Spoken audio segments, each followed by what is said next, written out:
What's up, y'all? It's your boy 12 Kyle from the Rap Soul Podcast. I want to thank each and every one of you for tuning in as you do each and every week. I really do appreciate it.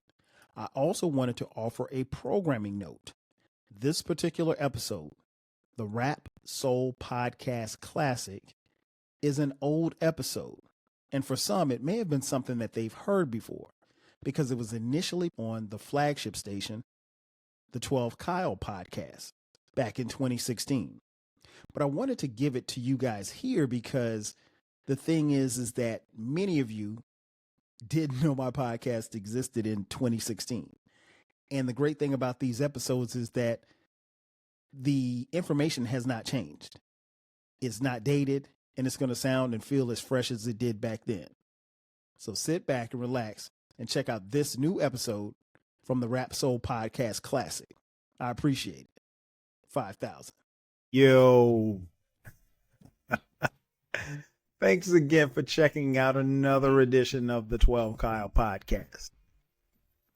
I'm 12 Kyle. Then again, you probably already know that by now. If you haven't done so already, make sure that you subscribe to the podcast. You can find the podcast just about anywhere. We're on iTunes, Stitcher Radio, SoundCloud, Overcast FM, Google Play, Pocket Cast. You can follow me on Instagram at 12 Kyle Podcast. You can follow me on Facebook, facebook.com/, spell it out, TWELVEKYLE.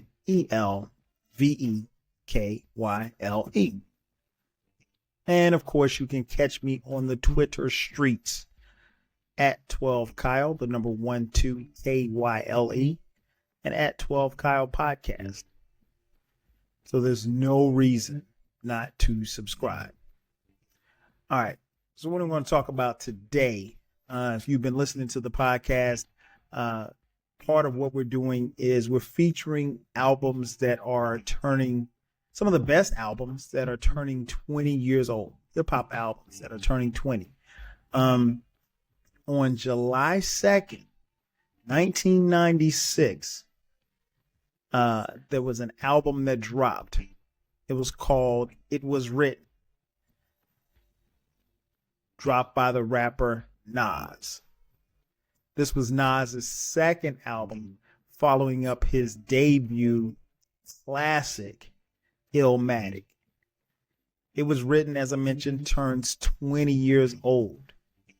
That's bugged out when you think about it, because you got to think about what was really, really going on 20 years ago.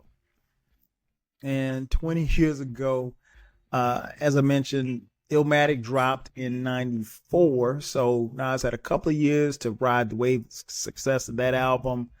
And here he is coming out with his second album. And of course, the critics and everybody else all had the same question. Can he do it again? I mean, in hip hop, that's big. I mean, you don't want to have the sophomore slump, if you will. A lot of guys fall off from album 1 to album 2. And so Nas was really trying to avoid that. There is a difference between how each album sounded. Illmatic had a certain sound, and It Was Written had a certain sound. But you also have to look at the backdrop of what was going on in 1996. And at that particular time, July 2nd, 1996, the West was winning and the East was slowly but surely bringing it back. And ironically, the album that dropped the week prior to Nas's album was Reasonable Doubt by Jay-Z. So, you know, you had a lot of momentum kind of coming back toward the East and New York City in particular. So that was the backdrop. And this album, again, with it being Nas's second album, he has to, I mean, just imagine coming up and you knock it out the park your first plate appearance. I mean, like, Nas really changed the game with Illmatic. So here he is. He has to follow up to a classic album, something that a lot of MCs couldn't do. but Nas clearly delivered with this album. I remember actually purchasing the album. Remember driving to the record store.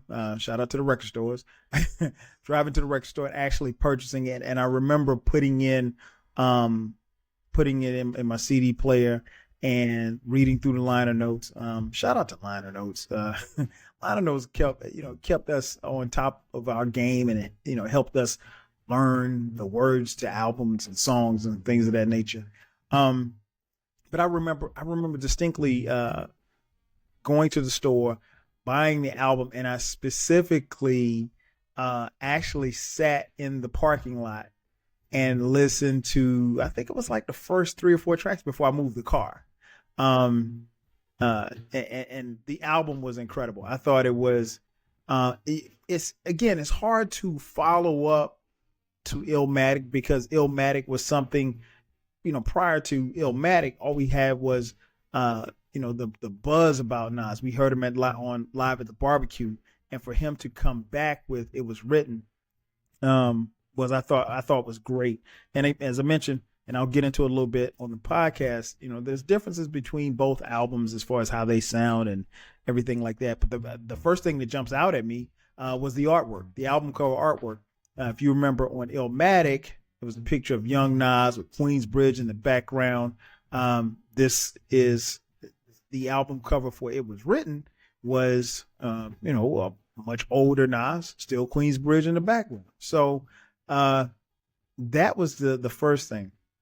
The album starts off with, before I even get into what the album started off with, let's just talk about the production. I thought this album was very well produced. Gone was the boom bap sound from Illmatic. Now, for me, it didn't necessarily bother me. But you had some of us in the hip hop community, some hip hop heads. They really missed the Primo and Pete Rock boom bap sound from Illmatic, even though Premier does produce an album on this, a song on this album.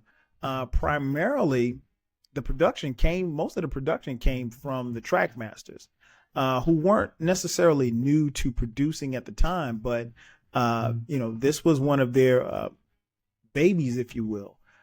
Track masters did the majority of the tracks. As I mentioned, Premier did a track, I Gave You Power. We'll talk about that in a second. There was the Live Squad. There was actually a track produced by the legend, Dr. Dre. And that was big as well, and I'll talk about that in a second. Also, LES, Havoc from Mobb Deep.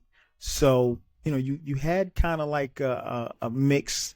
You had a good mix, I think, of producers. Again, I actually liked the production of the album. I think, with the exception of maybe 1 or 2 songs, the production was solid through and through all the way out. And I think if you follow Nas, then that's one thing that obviously became kind of like a sticking point as far as his production or lack thereof on some of his subsequent albums. But the production was tight. I thought, and it kept me into it. Definitely kept me into it. So the album starts off. There's an intro. The intro, it's okay. It's it's got these guys. They're talking like slaves on the plantation, and they have these horrible Southern accents. I could have done without the intro, but the intro does feature, a change gonna come, Sam Cooke. So it's always good to hear old school songs like that. So after that, the first track on the album, track 2, track number 2. The Message. What can I say about this song? I mean, like, this. Here's the thing. Like, if you had any doubts as to where Nas was, I mean, he kills it. First bar. Fake thug, no love. You get the slug, see before gusto. Your luck low. I didn't know till I was drunk, though. You freak niggas played out. Get fucking ate out. Prostitute turned bitch, I got the gauge out. 96 ways I made out. Montana way, the good FELLA. Verbal AK spray, dipped Apache. Jumped out the range, empty out the ashtray. Glasses Zabe, make a man, Cassius Clay, red dot plots. Murder schemes, 32 shot guns. Regulate with my done, 17 glocks gleam from one ring. Yo, let y'all niggas know one thing. There's one life, one love, so there could only be one king. What? When I heard that, I was like, oh, are you serious? That was Nas. But that just like, it took me back to Live at the Barbecue. It took me back to Halftime. It took me back to New York State of Mind in the first verse of the album. Dope. He killed it. He killed it. From there, you go on to Street Dreams, produced by the Trackmasters, who also produced Message. He used the sample Street Dreams, or yeah, I guess you could call it a sample of Sweet Dreams by the Eurythmics. Street Dreams are made of this. That was back in the early 80s. Shout out to that group. That song was hard. But you know, great lyrics, great production on that one. Then we get to track number 4. Track number 4, I Gave You Power. One of my favorite tracks on this album. It may be my second favorite track behind The Message. I Gave You Power, Nas actually flips it. And this shows his lyricism. And trust me when I tell you, nobody was doing things like this. I Gave You Power, he raps from the perspective of a gun. And he is speaking, I guess, in third person, if you will, as if he were a gun.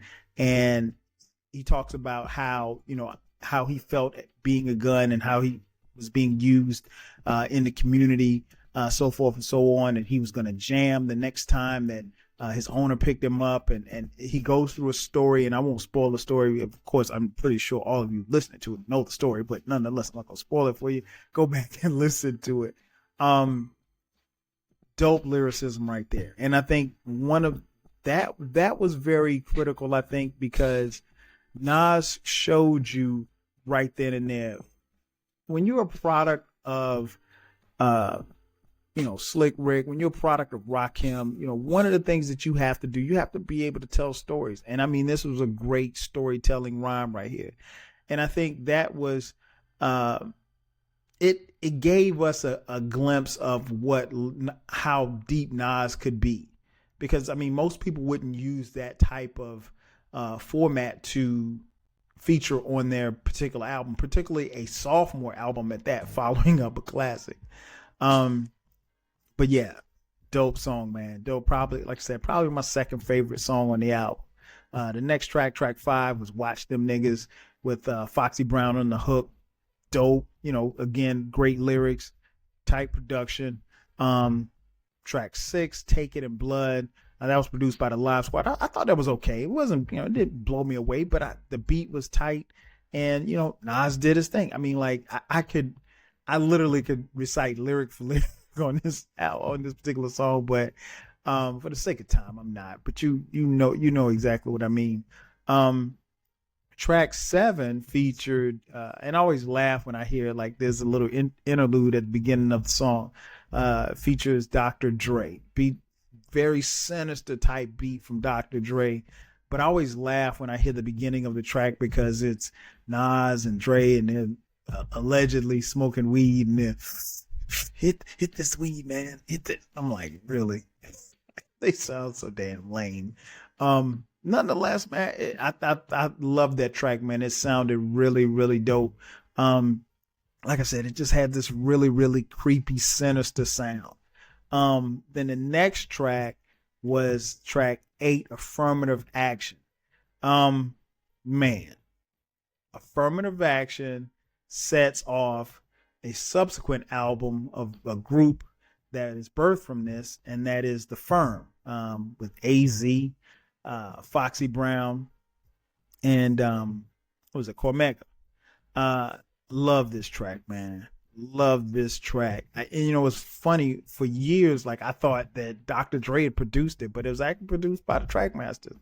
I don't know why I thought that, but but man, that song probably is one of the highlights of the album, because it's the crew, and I mean, like, what they're rhyming about is, and a lot of critics said that this was like the mafioso rap, because it introduced us to Nas Escobar, or Escobar. When we say Escobar season began on this album, it truly did. I mean, this was the birth of Nas Escobar, and now, to be honest, some of Nas's critics, the Escobar talk and the talk of drugs and guns and all this stuff like that, because you really didn't get a lot of that on Illmatic, turned some people off, some of his critics off. I mean, but personally, I like the way that it showed a different side of Nas, and I like Nas Escobar. The next track was The Setup featuring Havoc, another banger. Two Queens MCs going at it. The next song I thought was very, very clever. Black Girl Lost, featuring JoJo from Casey and JoJo from Jodeci, singing on the hook. It's a tale of Nas's ode to black girls and black women in general, and seeing their struggle. But he also puts a twist on it, saying, like, you can do better. You shouldn't settle for less, that type of thing. The one thing I didn't like about this song was the hook. I think if they could just change the hook a little bit. I don't know. The hook just sounded corny. I don't know why. It just sounded a little corny, but still a dope track. The next track, Suspect, produced by LES, another banger, man. I mean, Nas, his Streets Tales are just, they, at this point, that the album is at a fever pitch, I think. And I think, this is, Nas is just, Escobar really just bringing it home lyrically.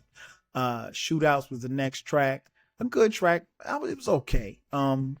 I listened to it, but I'm not like, you got to hear that. That was one that I could have done without.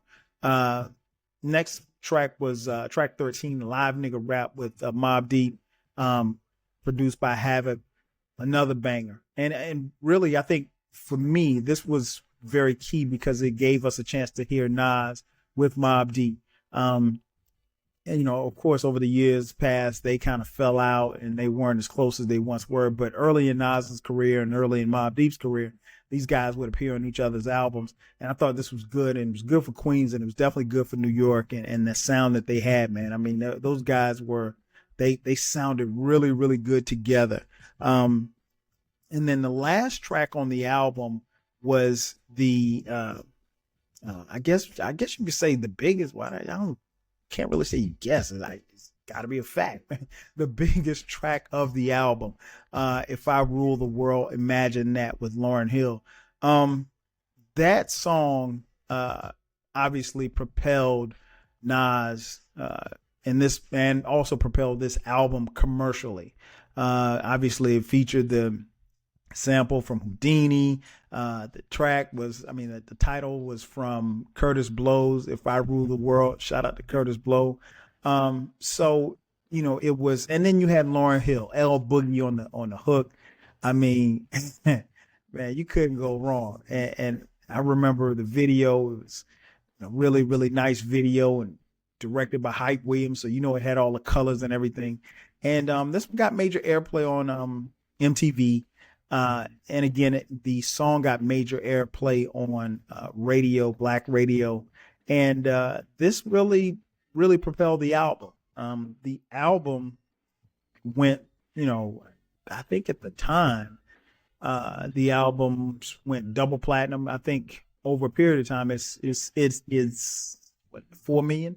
So he's had 4 million sales on this album. This is by far his most commercially successful album. Now I will say this much: there's a segment of people who didn't like the fact that this song was on here, and they didn't like the fact that they felt like Nas was swinging for the commercial fences, if you will. I didn't look at it like that. I just saw it as a dope collaboration between Nas and L Boogie and just, a hype song. But, when you couple that with the video, I could kind of see how people would say, well, oh, he's being too commercial. I mean, this is a guy that did, Halftime and, The World Is Yours. And then it goes to, If I Rule the World. So it's different styles, different sounds. And obviously, once you saw the video, it looked totally different as well. So I can kind of understand that. I just don't agree. I mean, it was some haters. I think it was just some haters. And it's okay. Some people can hate. I mean, it is what it is. But I don't think that Nas set out to make a commercial album. I think this was a street album, had some commercial appeal, but I don't think that, because you can't listen to Suspect and say, hey, this is a commercial album. Because it's not. But dope nonetheless. So yeah, man, I think it's I don't knock Nas for the commercialism of this album. I thought he did what he needed to do, and I think he had a very, very good, very good response, a sophomore album, if you will, a follow-up to Illmatic. I tell you what we're gonna do is take a quick commercial break. We actually have an interview with Nas where he talks about a little beef he had with Tupac. So on the other side of the break, we'll talk about Nas's beef with Tupac, subsequent beef with Jay-Z, and what Nas did after this album and the significance of the album. Hang on for a second. We'll be right back after this commercial break. Be right back. Let me ask you about Tupac.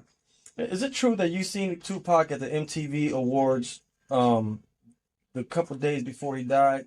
Did you guys run into each other there actually? Yeah, we ran into each other. What was that conversation about and what was going on with, the whole thing, man? If you could take me back to it.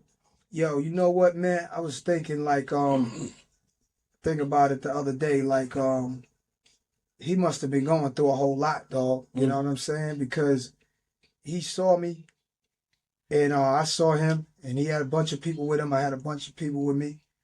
And it could have went either way, because at the time the tension was so high. Yeah. And I kind of felt like I was the New York dude at the time, So it was my duty to see what was going on. So I went to see what was going on, and he basically had, there was some issues with Mob, and at the time me and Mob were a lot tighter. And he had heard that I said things about him, and I heard he had this Machiavelli album coming up, and that he told me what he was saying. And he basically was like, me and you never supposed to go at it. Not us. It wasn't supposed to happen. It's just that things got misconstrued. So he actually he was going to change all of that and come meet him in Vegas. And we were just in Vegas, and Jungle bumped into one of the Outlaws. And he was telling Jungle about, how the last thing Pac did wasn't his last message. Pac had more to do. He didn't want his last message to be what we hear. Yeah. So, and he remembers the time and remembers talking about the meeting and everything. So, yeah, man, I'm going to put that in the book one day, children. Yeah, that's right. Children out there listening. We're going to put that in the book, man. We're going to pay some bills, come back. And just like that, I'm back. This is the 12 Kyle podcast, and I am talking about Nas's It Was Written 20 years later. As Nas mentioned in the interview, he had a brief beef, if you will, with Tupac Shakur. And I thought, to be honest, the beef was silly at the time, because Nas did mention Tupac in the song The Message. He was telling a story, and he talked about how he got shot and returned shots, and how he got away. I mean, it was nothing. And Tupac decided to diss Nas on a song called Against All Odds on the Don Illuminati 7 Day Theory, which was Tupac's last album. The album was released shortly, I want to say maybe a week after he died. nonetheless, as Nas mentioned, he and Tupac ran into each other, and they kind of got away from their crews and got a chance to kind of squash whatever it was. And, Tupac had vowed that he was going to go back and change the lyrics on the song. And he had confirmed this with Eric B., and who was with him at the time. And Eric B. said later in a later interview, a couple of months later, was that Tupac never got back to the studio basically to change those lyrics. He went to Vegas and subsequently was murdered in Vegas. Nonetheless, I think that was kind of, it was sad, and I think Nas probably, I'm pretty sure Nas felt good about the fact that they were able to squash it, but, sad at the same time that Tupac lost his life. But it was not just the quote unquote beef with Nas that would transpire after it was written, dropped. Subsequently, years later, it would be the beef with Jay-Z.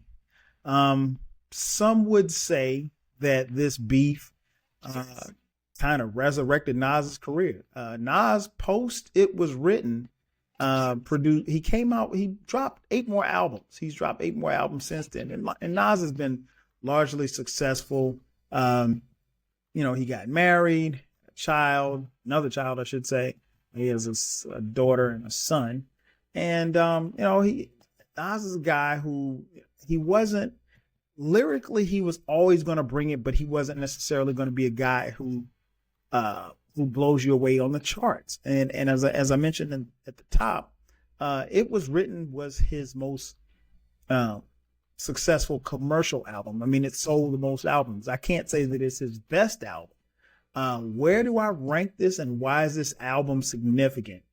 I think this is one of Nas's best albums. I think it's not, and I think most people will say that. I don't think it's Illmatic. Now, I've heard some people, albeit a few, I've heard some people say that this is Nas's best album. I could not put It Was Written over Illmatic on any day. Nonetheless, this is a great album. Source gave it 4 mics. Personally, I would give it 4.5 mics. It's not a 5 mic album. It's not a classic, but it's a supremely dope album. So if I was handing out mics, it doesn't get 4, it gets 4.5. A great album, man, top to bottom. And I think this solidifies Nas's his ability to just be a great storyteller. It brought out the Nas Escobar that we all know and love, who subsequently went away some years later. But nonetheless, Esco was here, and he was here to stay. And he had a different style, and it showed his lyrical dexterity, if you will. Nas is dope, man. I mean, I've said this before on this podcast and other podcasts that I think lyrically, I think Nas is the number 2 lyricist of all time behind Rakim. Doesn't mean that he sold the most records. Doesn't mean that he's the best of the best. I think lyrically, he is the second best lyricist that you will find to pick up a mic. If you disagree, let me know. But I think if Nas is not in your top 5 lyricists, you probably don't have a real top 5. And that's being honest. Now, as I mentioned, Nas did get into a quote unquote beef, if you will, with Jay-Z. And, I'm not going to get into the particulars because you know what happened. But when Nas dropped Ether, man, I actually have to take it back. I'll be honest. The first time that I heard Takeover, I thought it was over for Nas. I mean, I literally thought that his career was done. I didn't think that anybody could survive those blows, those haymakers that Jay-Z was throwing on that song.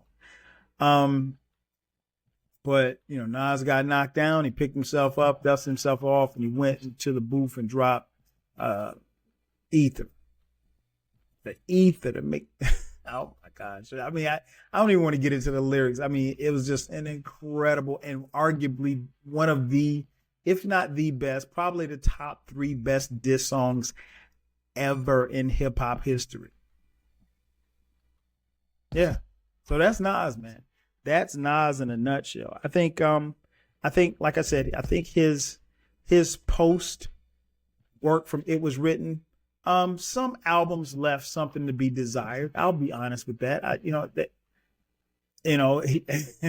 He had some albums that, was loved by the masses. He had some albums that were hated by the masses. I'll give you an example. Nostradamus. As big of a fan as I am of Nas, didn't like that album at all. Didn't like it at all. There was a couple of tracks on there. Other than that, I'm good. I don't need to listen to it. But I think the thing about Nas is that this album helped solidify his place on whatever list that you have him listed at. As I mentioned, there were 8 solo albums post It Was Written. He had 2 collaborative albums, the aforementioned Firm, which dropped the following year in 1997, and then he did Distant Relatives with Damian Marley.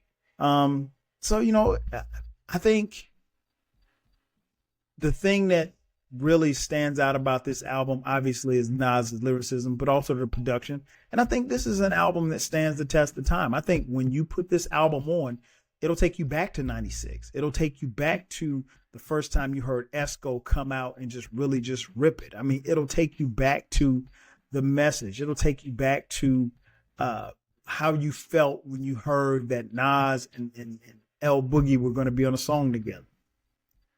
And I think that's one of the things that makes this album dope. It's just as dope as it was in 1996.